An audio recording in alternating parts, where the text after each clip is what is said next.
छत्रपती शिवाजी महाराजांनी रयतेचं राज्य निर्माण करताना ज्या हातामध्ये राजदंड धरला होता त्या महाराजांच्या उजव्या हाताचा ठसा पिंपरी चिंचवडमध्ये दाखल झालेला आहे।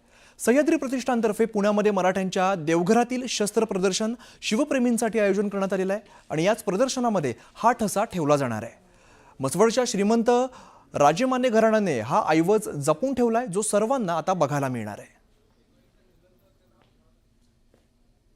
स्थापक छत्रपती शिवाजी महाराजांच्या हाताचा ठसा आपण बघतो आहोत आणि अगदी हा अमूल्य म्हणजे याचं मूल्य नाही असा हा ऐतिहासिक ठेवा आपल्याला उपलब्ध करून दिलाय तो सह्याद्री प्रतिष्ठानने। अर्थातच हा ठेवा एका शस्त्र प्रदर्शनात मांडला जाणार आहे। मात्र तत्पूर्वी न्यूज 18 लोकमतच्या सगळ्या दर्शकांना प्रेक्षकांना शिवभक्तांना हा ठेवा बघायला मिळतोय। मात्र हा ठेवा कसा जतन केला गेला या संदर्भातले ऐतिहासिक दाखले काय आहेत, पुरावे काय आहेत आपण जाणून घेऊया। श्रमिक गोजमगुंडे आपल्या सोबत आहेत आणि अर्थातच हा ठेवा जो आहे तो याचं मोल नाही आहे।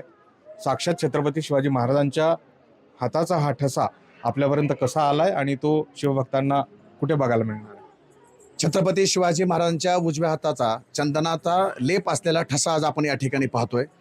हा ठसा सध्या छत्रपती शिवाजी महाराज संग्रहालय सातारा या ठिकाणी होता। याचा थोडासा पाठीमागे इतिहास सांगायचं म्हटलं तर सातारा जिल्ह्यातील म्हसवडमधील जे राजेमाने घराणं आहे त्यांच्या घराण्यामध्ये हा ऐतिहासिक असा ठसा होता। शिवाजी महाराजांच्या स्वराज्यामध्ये जे काही महत्त्वपूर्ण ऐतिहासिक करार केले जायचे त्यावेळी शिवाजी महाराज स्वतः त्यांच्या हाताचा ठसा त्या ठिकाणी द्यायचे त्या पत्रावर।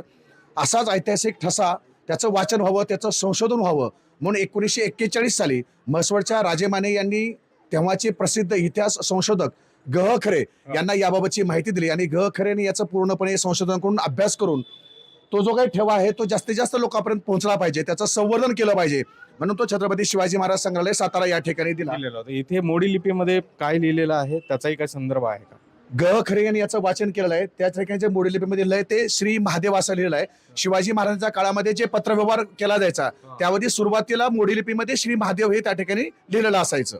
या ठेव्याचं अर्थातच छत्रपती शिवाजी महाराजांच्या या हाताच्या ठसाचं आपण दर्शन घेण्यासाठी बघण्यासाठी म्हणून जायला हवं एवढं नक्कीच। व्हिडिओ सूरज पाटील सर, गोविंद वाकडे, न्यूज 18 लोकमत, पिंपरी चिंचवड।